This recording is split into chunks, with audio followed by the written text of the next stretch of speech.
All right, welcome everyone. We're Semblance of Sanity. I'm Caleb. I'm Jacob. And we're here for Dr. Stone, Season 2, Episode 1. We're back, man. baby. We're back. I've been looking forward to this one. Me too. Stone Wars. Indeed. The season on Stone Wars. We have Senku versus Tsukasa, and Empire versus army of Senku's just science bros and sisters and friends and everything. I am so excited to get back into just the positive, wonderful hype and just good feelings of this show. I didn't realize just how much I'd missed it until we were like starting to sit down to record, and I'm like, oh yeah. That's what Dr. Stone feels like. Yep, that's Dr. Stone. So we're going to get a new OP. We're going to get just a continuation of where they had been kind of setting up really their plan to how they would actually beat Tsukasa through information warfare. That they would have a means of communication, and Taiju and what was it? Yuzuriha, exactly. Were their inside, couple within Tsukasa's empire. Yeah, and yet they potentially have been found out already. Tsukasa is already kind of sequestering them away from knowing like specific things. Right. And while Senku might have a potential, eventual ally within their midst with the girl that he gave the cotton candy to. I am guessing that Tsukasa will only need really a few people to get into the midst of Senku's group to crush them entirely. Oh yeah. We've already met one of his lieutenants, sort of, and that was terrifying. That was Hyoga, Yes. So the mask and the spear. Yeah. Right. So I can't imagine what it would be like with Tsukasa, and or just any of the other people that he has with him. So exactly. This will be interesting. But they have communication. They have communication, and they'll probably have a little bit more time in general. Yes. So, given that this is where we're at, let's just jump right into it. All right, everyone. Now be sure to go check out the reaction portion of the video in the description below. Then come back here for the discussion.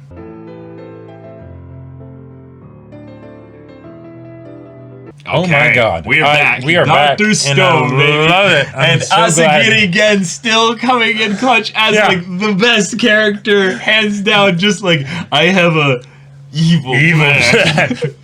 He's like, I am my voice. That's right. My name is Asagiri again. I'm really, really excited that this all came about because of things that we had built in the previous season. So one of the things that this show constantly does to make us feel like we can follow everything really well is that everything that they do that is some kind of, cool experiment of science or what have you, is a thing that we are all familiar with the result of, instant ramen. Yep. But the process, most of us are not entirely familiar with. We're only familiar with parts of it. And even then they tell us what needs to be done in the process, not how they're necessarily going to do it. Exactly. We see how they're going to do it with like some of the devices and stuff, but they don't need to explain it all. Exactly. Right? We know that they figured out how to along. Exactly. We know we figured out how to do the vacuum tubes before. We know that they have the whole river water wheel, right? Yep. And so we have the machinery in order to make this stuff. in order to automate it. And then it's just, okay, we just do it, and then it takes time. Right, freeze, and then vacuum. There you go. Done. Boom. And it's like, okay, all right.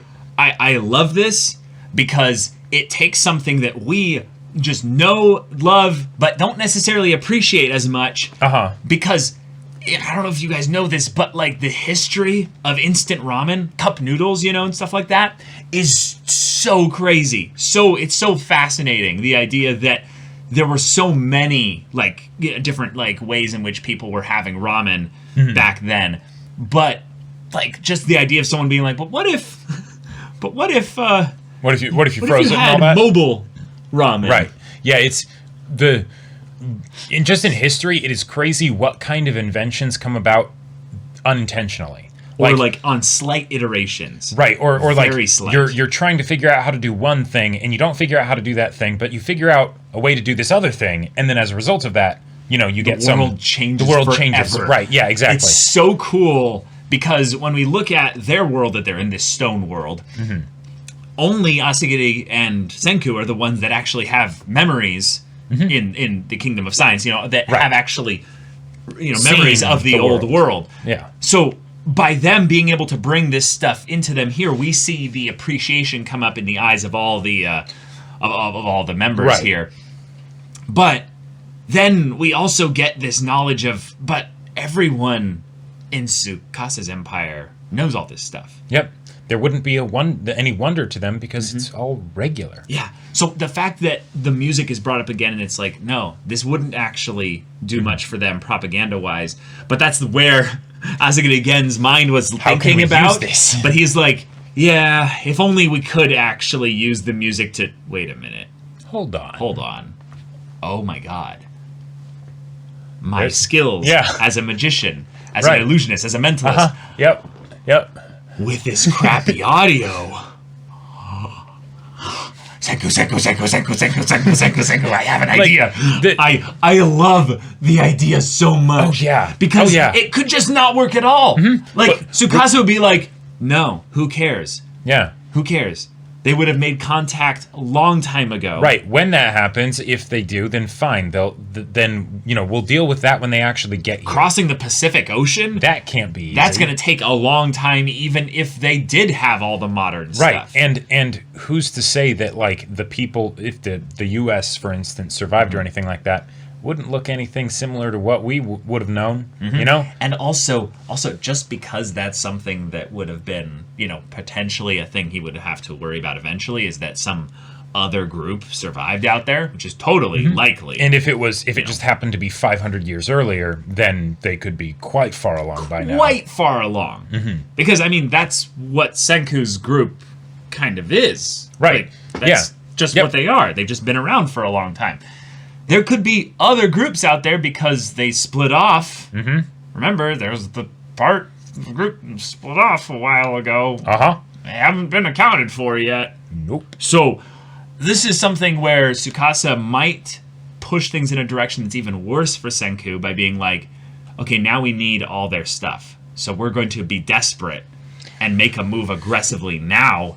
And they could just escalate things to where it all happens immediately.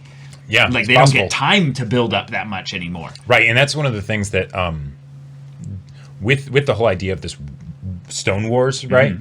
They are locked down. Senku's group is locked down to a location because you can't just move the water wheel, right? Like things like that, right? They have been setting down roots. They have been working on making this kind of iterative progress that allows them to do wonderful, amazing things. Yep. But that means that they are very vulnerable to attack because thankfully they have katanas. They have katanas. And Magma is really freaking strong. Yes. And Kohaku is also really freaking fast and strong. So they have good fighters. Yeah. And they probably outnumber Tsukasa's group a little bit. Yeah. But in terms of actual fighting troops, no, they definitely do not. Like, if Tsukasa got his hands on just one katana, their whole village would probably be done. Yeah. Like, because they just give it to Tsukasa and they're like, all right, train with this for... 2 weeks, Right, exactly. And he's like, I only need 3 days. Yeah. Start cutting their buildings in half, basically. But he's a pillar man. But the point is that he is one of their single points of failure. And the fact that Gen identified that not from the physical perspective, but from the social perspective. Perspective of yes, exactly. Yeah. The political angle of Tsukasa is bringing all of this knowledge of, I'm known in the old world. Although, I gotta say, though, I like that they kind of addressed the other two things that he mentioned of women and food. Because even if Tsukasa's a great leader, if your people aren't eating, they won't really see you as a great leader anymore. And eating is one thing, but eating well is another. Yes. And this is something where the instant ramen might be the actual just accidental genius of it all, is that say the worst happens and they capture and torture a member of the Kingdom of Science, right? Yeah. And it's bad. Like they're breaking fingers, they're doing all kinds of stuff, and they reveal under pressure a whole lot of things.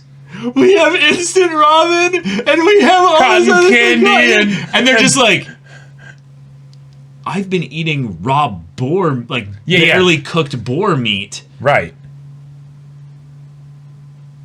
So, like, how good is right. Is this ramen? Yeah, you have the thing where like 7 different people all come up individually at different points in the night to like talk to the prisoner and be like, so were you serious about that? You know, do you think in a year you guys would be able to make ice cream? Right.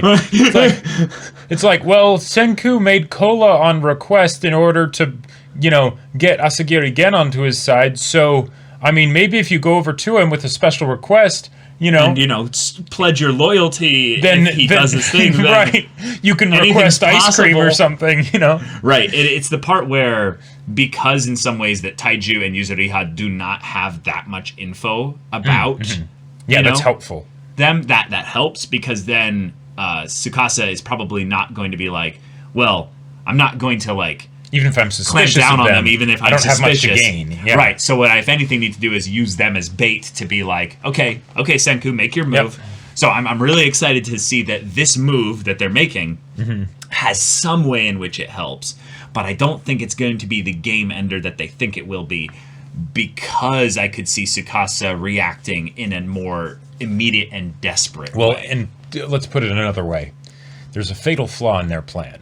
Because even with this plan, they're basically saying, we corner Tsukasa and Hyoga and then beat them. That's... Assuming you can beat them physically at all. Right. Yeah. Even if you have all of the other people from Tsukasa's, empire helping you, we're going to corner Sauron and then defeat him. Yeah. This is a pillar man. Good luck with that. Let me know how that works out for you. The music's gonna start playing, and y'all are gonna just freak out. Right. He's just gonna pose on all of you. Oh, definitely. Yeah. But I love that the way that this conflict is being gone about is going in such a sort of like happy-go-lucky, like wholesome fun kind of way. Because it might not that long. No, right. OP showed a tank. Well, but it was a fun tank, like. It had treads. It had like full-on looking steel armor. That's just how they were shooting things out of the. But because they said the whole thing of like, we're not gonna spill any blood, right? We're not gonna kill anybody, right? In this war, and because their objective is a location, it's a resource. Yes. They don't have to, right? But they do have to hold the location. That's true. Because it's generating it slowly. Right. So if they just took a bunch of it that would help. Like big jugs, that would help. But and maybe they could use the tank to get it out. But right. That's where it's more of like an impervious transport. Right. You put the fragile stuff in there, and then you're like, okay, let's scram. Yeah, and then as long as you don't get them grappling the vulnerable parts like the treads or right. I mean, Tsukasa, I get the feeling could probably just punch right through that thing, even or if it's just like tip it over.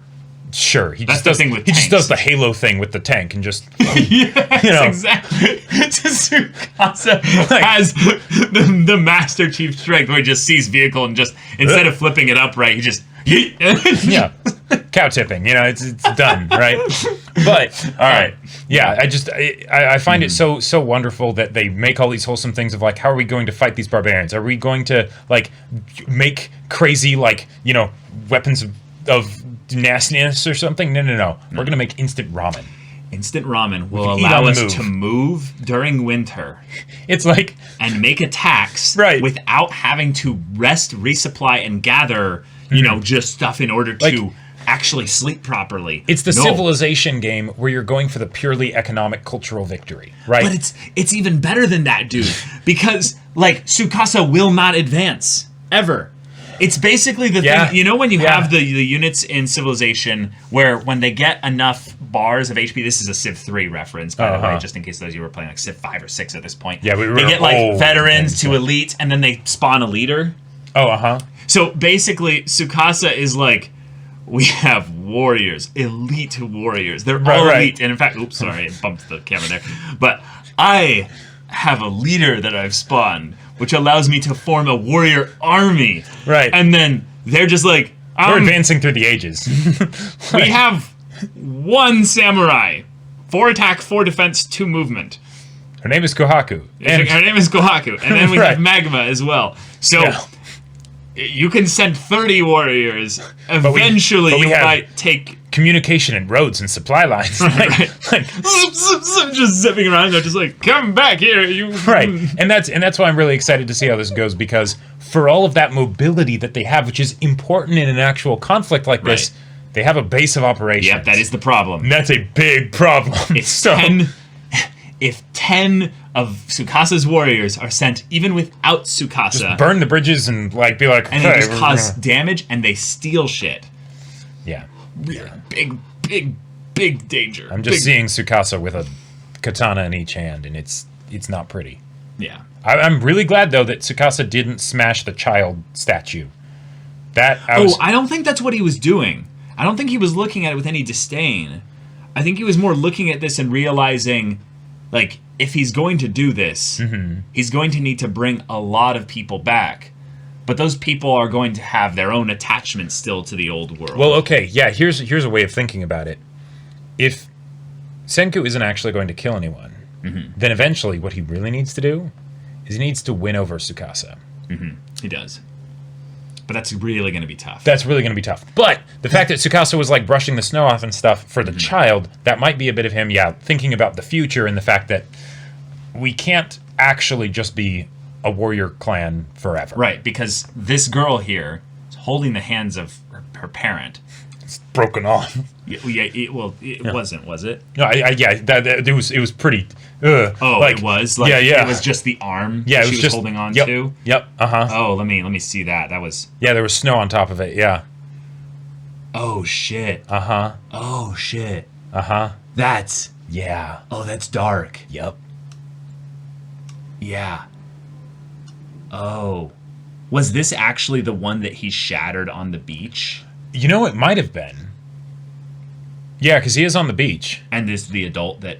Oh. Okay, maybe it is. Could be. But either way, I think it's that realization that he's like, yeah, this is going to take a while. Right.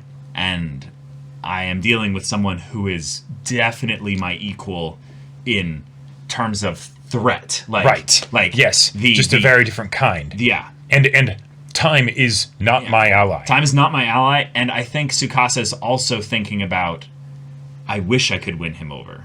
Yeah. I wish I could win him over. And Tsukasa is smart. That's true. And one of the things that I think that Tsukasa would have done long ago by this point, and I'm surprised Senku hasn't brought it up, is that he would have been storing and moving the revival fluid so that he has his own stockpile that's hidden somewhere. Oh, sure. So I don't think the location is the end-all be-all. I think it might actually just be something where as he gets it, he uses it on the people that he finds helpful. Yes, so, I agree. So this is probably him on a scouting thing looking for more people. Right, and it's building his resolve. It accumulates slow enough that he can always, he'll always have, a list of people of, I've got this person here and that person there. Right, exactly. We've got enough for a person. Okay, and pour it on them. And Right. But it's winter, so it's probably a bit dangerous to bring people up in a way where you need to manage your supplies and stuff. So right. But that all being said, I feel like Tsukasa is a little bit ahead in some areas that you might not expect Senku. And the main ones I would say is that he's probably already aware that Taiju and Yuzuriha are, very much in this whole thing. And the other bit is that the revival fluid is probably not in of itself a single point of failure for him. That's my guess. Sure. But that was a great starting episode. Yes, bit wonderful. of recap, to get us up to speed. Done in a very creative and fun way. Yes, to have, some long time ago. Yes, right. Because, you'd need to tell the story, right? It's important info to pass along to the young ones. Yep. Because in a dark way, some of these people could be dead in, the next season. Yep. Yeah, in spring. Yep. So, good luck, guys. Good luck. So, y'all, thank you so much for watching this episode's reaction and discussion. If you want to see the next episode's reaction and discussion right now, though, go check out the link in the description below for our Patreon. You can get an early access there. You can watch full-length timer reactions there, and all this comes with Discord access. You can chat with us in the community there about this show, about anime in general, and also be sure to check out our Twitch channel. We stream every weekday. The info's in the description. Yeah, so if any of that interests you, we'll see you there. But until then, we're Semblance of Sanity. I'm Caleb. I'm Jacob. And we'll see you all next time.